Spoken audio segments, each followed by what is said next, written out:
નવનાથ ભક્તિ રસામૃત અધ્યાય 35। શ્રી દત્ત કૃપાથી રેવણનાથ સિદ્ધ થયા। આકાશાદ પતિતમ તોયમ યથા ગચ્છતિ સાગરમ સર્વદેવ નમસ્કાર કેશવમ પ્રતિગચ્છતિ।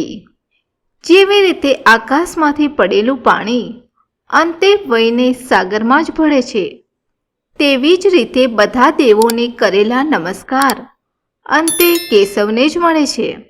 શ્રી ગણેશાય નમઃ। ઓમ નમઃ શિવાય।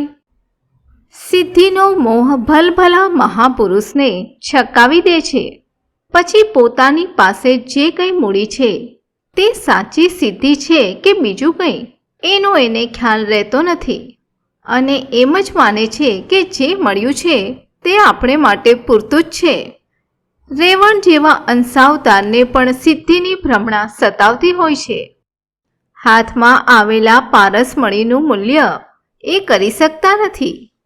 આની પાછળ કાર્ય, કારણ અને સંભવ અસંભવની ઘટના સંકળાયેલી હોય છે, જેનું નિરૂપણ આપણે આ અધ્યાયમાં જોઈશું। યોગમૂર્તિ રેવણને માર્ગમાં અનસૂયાનંદન મળી ગયા, જાણે દૂધમાં સાકરનું મિશ્રણ થયું। પણ અપરિપક્વ બુદ્ધિના રેવણે માત્ર મંત્ર સિદ્ધિથી જ સંતોષ માન્યો। દત્તાત્રેય મહારાજે પણ શાણપણ વાપરીને થોડીક સિદ્ધિનો અંશ આપીને રેવણની પરીક્ષા કરવાનું વિચાર્યું અને ઝડપથી નીકળી ગયા। જેવી રીતે વાંદરાને થોડાક ચણા આપીને બુદ્ધિમાન માણસ આગળ નીકળી જાય, તે જ પ્રમાણે દત્ત મહારાજે કર્યું। આ બાજુ રેવણનાથ પોતાના બળદોને લઈને ખેતરે આવ્યા। બધું કામકાજ પતાવીને ગાયન ગાવા લાગ્યા। ગાતા ગાતા દત્ત મહારાજે આપેલ સિદ્ધિનું એને પારખું કર્યું અને દત્ત મહિમા બોલીને બળદોને કહેવા લાગ્યા। વચન સિદ્ધિના પ્રયોગથી તરત જ ત્યાં મહિમા નામે સિદ્ધિ પ્રત્યક્ષ પ્રગટ થઈ ગઈ અને રેવણને કહેવા લાગી, ગુરુ દત્તાત્રેયની આજ્ઞાથી હું તમારી વશમાં છું। બોલો, મારે લાયક શું કામકાજ છે? મારું નામ મહિમા છે। મહિમા સિદ્ધિની વાણી સાંભળીને રેવણને ગુરુ દત્તાત્રેયના બોલ યાદ આવ્યા। તેમણે કહ્યું હતું કે મહિમા સિદ્ધિ તારા મનના દરેક મનોરથો પૂર્ણ કરશે। જે ઈચ્છા હોય તે એની પાસે માંગી લેજે। રેવણે મહિમા સિદ્ધિને કહ્યું, સામેના ઝાડોની નીચે પડેલા પથ્થરોને સોનાના કરી દેવો। મહિમા સિદ્ધિએ કહ્યું કે જઈને તમે તપાસી જુઓ।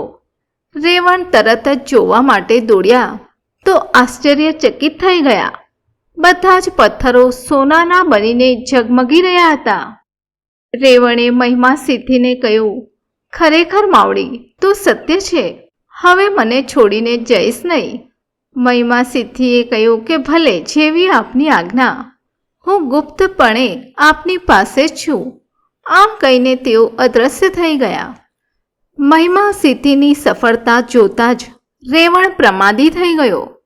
હવે નકામી મહેનત શા માટે કરવી? સમૃદ્ધિ હવે હાથ વેતમાં જ છે। એણે ખેતીના બધા જ કામકાજ થંભાવી દીધા। એકદમ નિષ્ક્રિય થઈને ઘરમાં બેસી રહેવા લાગ્યો। સહનસારું ખેડૂત ઘણા સમયથી રેવણને તદ્દન આળસુ થયેલો જોતો હતો। એક દિવસ એણે રેવણને કહ્યું, કેમ રે ભાઈ, આખો દિવસ ઘરમાં જ ભરાઈ રહે છે, તું ખેતરે કેમ જતો નથી? શું વિચાર છે તારો? ત્યારે રેવણ બોલ્યા, હવે સમૃદ્ધિ આપણા બાળના પાછળ જ ઊભી છે, પછી શા માટે નાહક કષ્ટ વેઠવું? આ સાંભળીને સહનસારુકને ગુસ્સો ચડ્યો। એને ઊંચે સાદે કહ્યું, ઘરમાં દળદર તો ઘટતું નથી અને શા માટે આવી શેખી કર્યા કરે છે? રેવણે પિતાને સમજાવ્યા અને કહ્યું, જરા ઘરના અંદરના ભાગમાં જઈને બરાબર જુઓ, પછી તમને સત્ય સમજાશે। આથી સહનસારુકે ઓરડામાં જઈને અંદરના ખંડમાં બારણા ઉઘાડીને જોયું તો એ ચકિત થઈ ગયા। ઓરડીમાં સોનાનો ઢગલો ઝગમગ થઈ રહ્યો હતો। અતિ આનંદથી ભાવાવેશમાં આવી જઈને બોલ્યા, નક્કી આ પુત્ર કોઈ દેવતાઈ અવતાર જ છે. પછી તો રેવણ જેમ કહે તે જ પ્રમાણે બધું કામ થતું હતું. એનું વચન કોઈ ઉથાપતું નહીં. ઘરમાં બધા એનું ખૂબ જ ધ્યાન રાખતા અને એને આદર આપતા. આ બાજુ રેવણે પણ પોતાને મળેલ સિદ્ધિનો સદુપયોગ કરવા માંડ્યો. પોતાના ઘરે સદાવ્રત ધામ ખોલીને જે આવે તે દરેકને ભોજન આપવા માંડ્યું. કોઈ વાતની કમી નથી. લોકો હોંશે હોંશે આવે છે, ભોજન કરે છે અને રેવણની વાહ વાહ પુકારે છે. ગરીબ, ગુરબા અને યાચકોને દ્રવ્ય, વસ્ત્ર અને પાત્રનું દાન નિત્ય નિયમ પ્રમાણે થતું જ રહે છે. અભ્યાંગતો અને આશ્રિતો તેમજ યાચકોનો મેળો હર હંમેશ રેવણના ઘર પર ભરાયેલો હોય છે. આવી રીતે રેવણનું બંધુલ ગામ સુપ્રસિદ્ધ થઈ ગયું. રોગી, ભોગી અને જોગી દરેકને સંતોષ આપવામાં આવતો. લોકો બાધા રાખતા થયા અને માનતા પૂરી કરવા દરરોજ અહીં ભેગા થતા. એક વખત ફરતા ફરતા મત્સ્યેન્દ્રનાથ આ ગામે આવી પહોંચ્યા અને એક ધર્મશાળામાં ઉતર્યા. કોઈ સંત પધાર્યા છે અને એક ધર્મશાળામાં ઉતર્યા છે એમ સાંભળીને કેટલાક ગામ લોકો સંતના દર્શન માટે ધર્મશાળાએ આવ્યા. લોકોએ જોયું કે કોઈ નાથપંથી મહાત્મા લાગે છે. જય રામજી કી આમ કહેતા ગામના લોકો મત્સ્યેન્દ્રનાથને સાથે વાતે વળગ્યા. એક જણે કહ્યું કે હે મહાત્મા, તમે અહીં ધર્મશાળામાં ઉતર્યા છો તો ગામમાં એક રેવણ સિદ્ધ સંત મહાત્મા વસે છે, તેને મળતા જજો. ત્યારે મત્સ્યેન્દ્રનાથે પૂછ્યું કે એ રેવણ સિદ્ધ કોણ છે? ગામ લોકોએ બધી વાત કહી સંભળાવી અને ઉમેર્યું કે એક ખેડૂતના દીકરાને સિદ્ધિ વરી છે. આ સાંભળીને મત્સ્યેન્દ્રનાથે આંતરદ્રષ્ટિથી તપાસ કરી તો જણાયું કે આ તો અમારો સંગાથી એક અવતારી પુરુષ છે, જે ચમસ નારાયણ છે. હવે એમ થયું કે એને કોણ પ્રસન્ન થયું અને આવી સિદ્ધિ ક્યાંથી મળી એની તપાસ કરું. મત્સ્યેન્દ્રનાથ વિચારમાં પડ્યા. એના ગુરુ કોણ હશે? પછી એના સામર્થ્યનું પરીક્ષણ કરવા માટે મત્સ્યેન્દ્રનાથે હજારો પક્ષીઓને ત્યાં બોલાવ્યા અને તેમણે ચણ નાખ્યું. વારાફરતી પક્ષીઓને ખાંધે તેમજ માથે બેસાડી પોતાના હાથે ચણ ખવડાવી તુષ્ટ કર્યા. જાણે પંખીઓનો મેળો લાગ્યો હોય તેવું દ્રશ્ય ત્યાં સર્જાયું. પછી બધા પંખીઓને સંબોધીને કહ્યું કે જાઓ હવે. આમ કહેતા બધા જ હડુડુડું કરતા ફડફડાટ ઉડીને ગગનમાં વિહાર કરવા ઉપડી ગયા. ગ્રામજનો તો જોતા જ રહી ગયા અને અવાચક થઈ ગયા. ત્યારબાદ મત્સ્યેન્દ્રનાથે જંગલના રાની પશુઓને ત્યાં ભેગા કર્યા. વાઘ, સિંહ, વરુ, દીપડા તેમજ શિયાળ વગેરે જાત જાતના જંગલી જાનવરોનો ત્યાં મોટો જમેલો ભેગો થયો. પછી મત્સ્યેન્દ્રનાથે એ બધાને પણ ભોજન કરાવ્યું. વાઘ, સિંહ આદિ જાનવરોને પોતાના હાથે ગ્રાસ ભરાવ્યા. હિંસક પશુઓ પાળેલા જાનવરની જેમ મુનિના હાથમાંથી ખોરાક લઈને ખાવા લાગ્યા. પછી એ બધા જાનવરોને કહ્યું કે હવે જાઓ અહીંથી. એમ કહેતા જ બધા વારાફરતી ત્યાંથી પલાયન થઈ ગયા. ગ્રામજનો આશ્ચર્યચકિત ભાવે આ દ્રશ્ય પણ જોઈ રહ્યા. તેમને બધાને ખાતરી થઈ ગઈ કે આ સંતમાં ઈશ્વરનો વાસ છે અને ઈશ્વરી અંશ છે. પશુ, પંખી, જાનવરો પણ એને વશ છે. લોકો ધન્ય ધન્ય કહેતા ગામમાં પાછા ફર્યા. હવે આ વાત ફેલાઈને રેવણસિદ્ધને કાને પહોંચી. ઘણા લોકો રેવણસિદ્ધને એનું વિસ્તારપૂર્વક વર્ણન કરવા લાગ્યા. ગામની ધર્મશાળામાં કોઈ અદ્ભુત યોગી ઉતર્યા છે.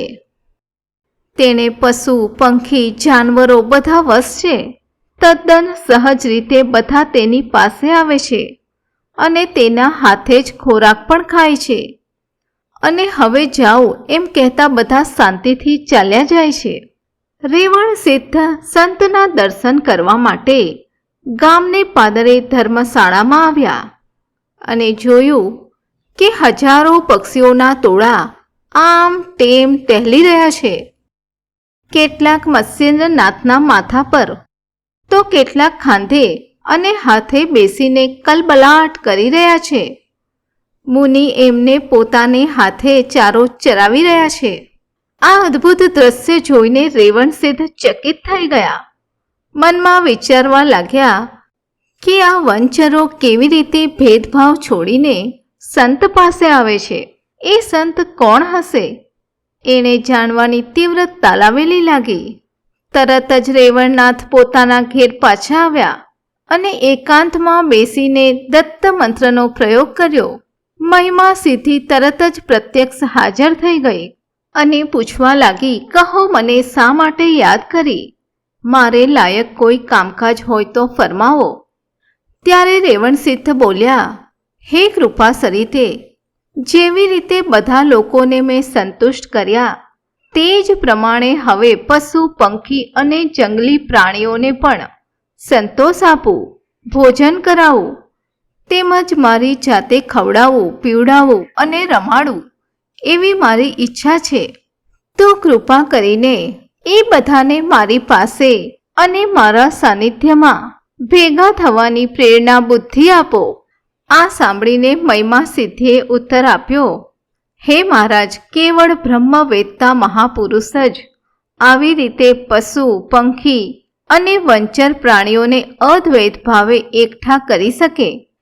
એ બધાને વશ કરવાનું મારું ગજુ નથી અને એ મારા અધિકાર ક્ષેત્રની બહાર છે, માટે મને ક્ષમા કરો.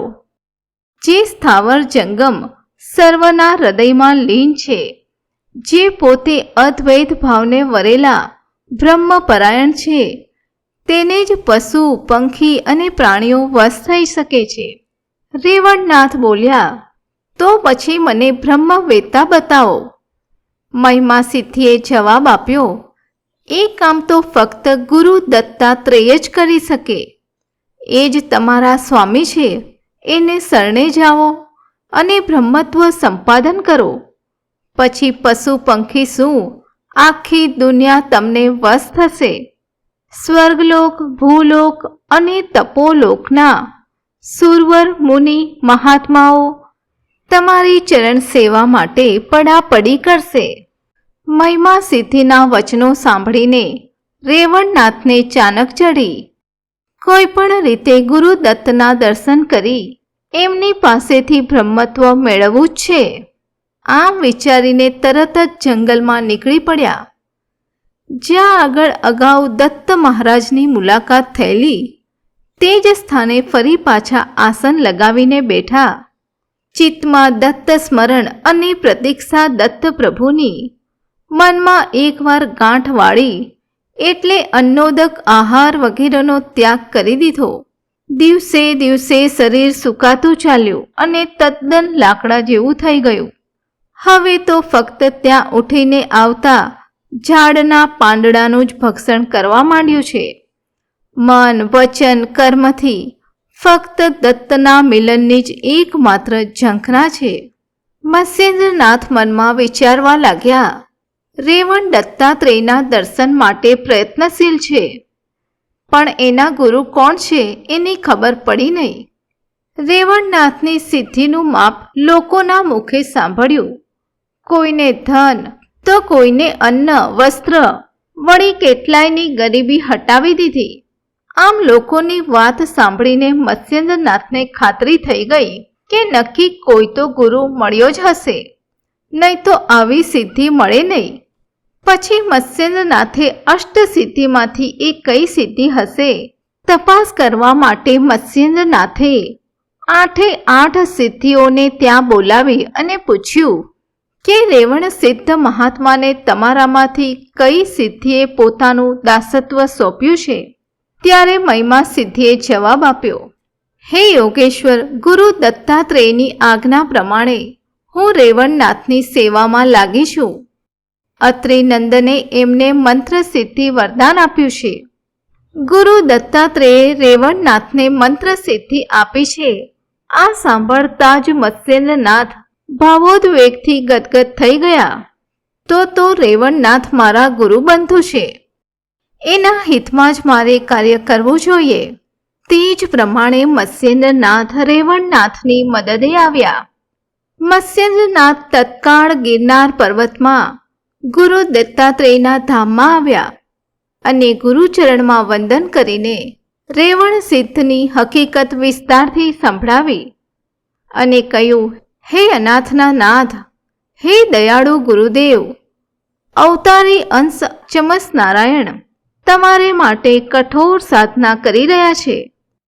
અન્નોદક છોડીને જંગલમાં તમારા દર્શન માટે ઘોર તપશ્ચર્યા કરી રહ્યા છે.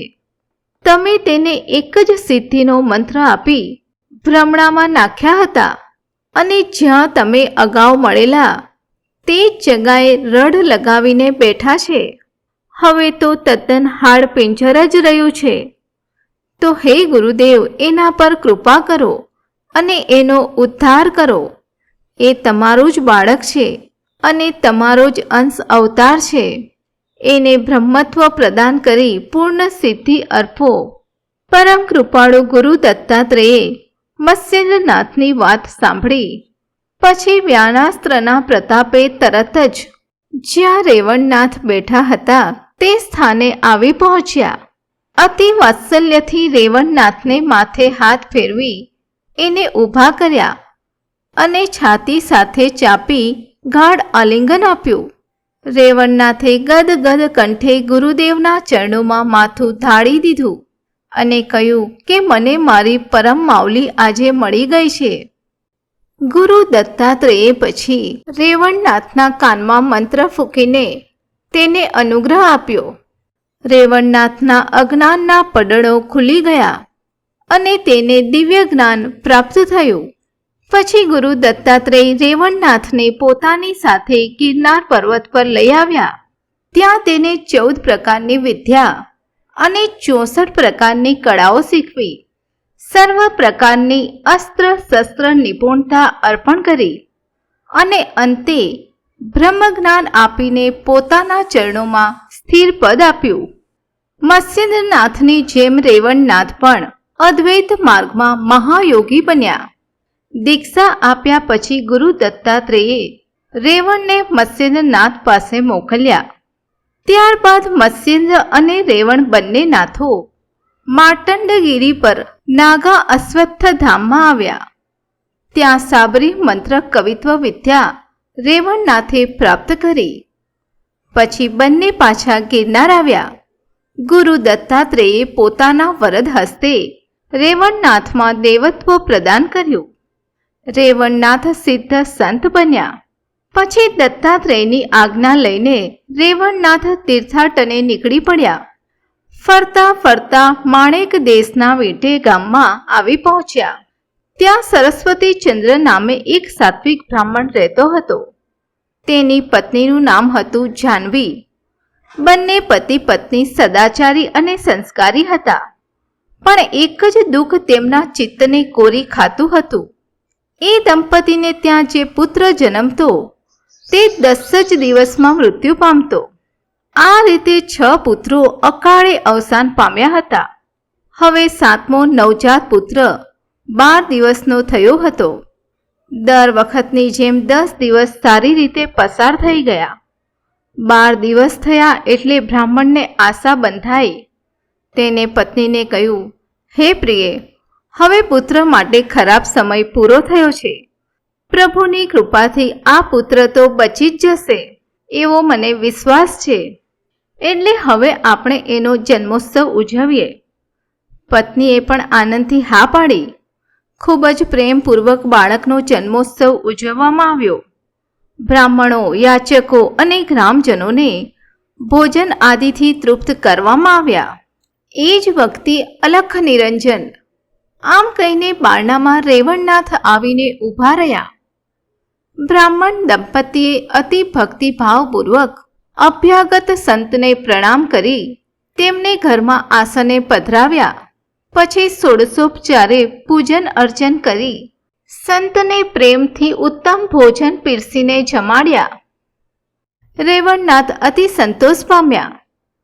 તેજસ્વી અને વિદ્વાન સાધુ પુરુષના આકર્ષક વ્યવહાર અને સંસ્કારી રીતભાતથી બ્રાહ્મણ દંપતી પણ અતિ આનંદિત થયું.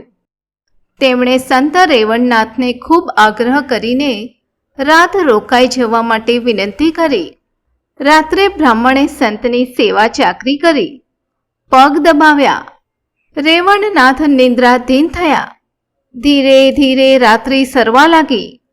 લગભગ મધ્યરાત્રિએ બ્રાહ્મણનો બાળક એકદમ અસ્વસ્થ થઈ ગયો. બ્રાહ્મણી પણ ગભરાઈ ગઈ.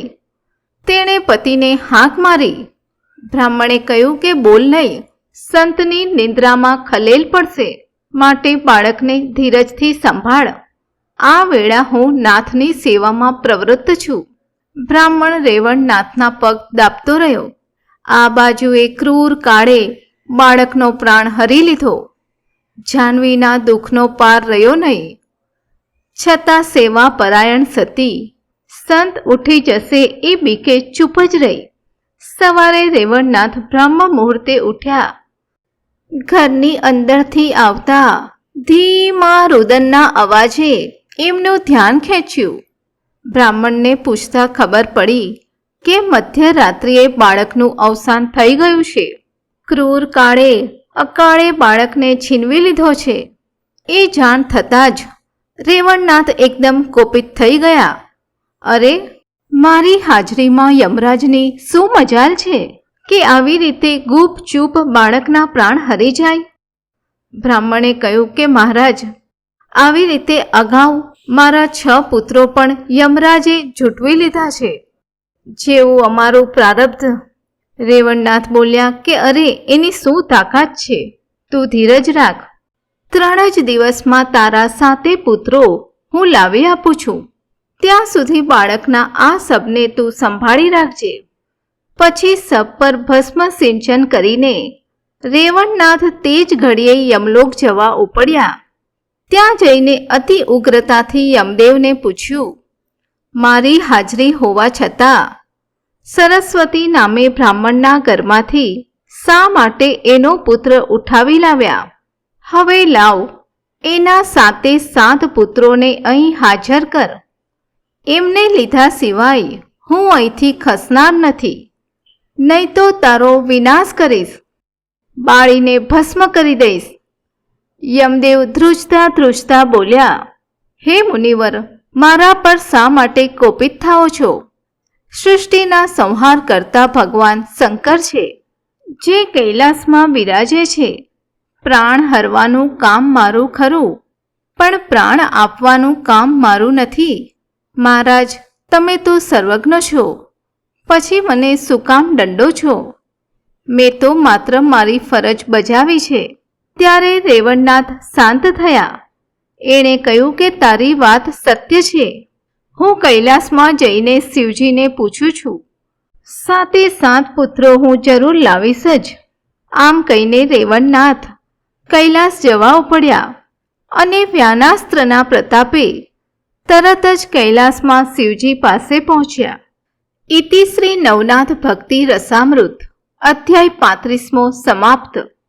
જે કોઈ આ અધ્યાય ગાય, શીખે અથવા સાંભળે તેના પર રેવણનાથની કૃપા વર્ષા થશે અને તેને કુલ દીપક પુત્ર પ્રાપ્ત થશે. શુભમ ભવતુ. અવધૂત ચિંતન શ્રી ગુરુદેવ દત્ત. સદગુરુદેવ કી જય. નવનાથ ચિંતન શ્રી ગુરુદેવ દત્ત.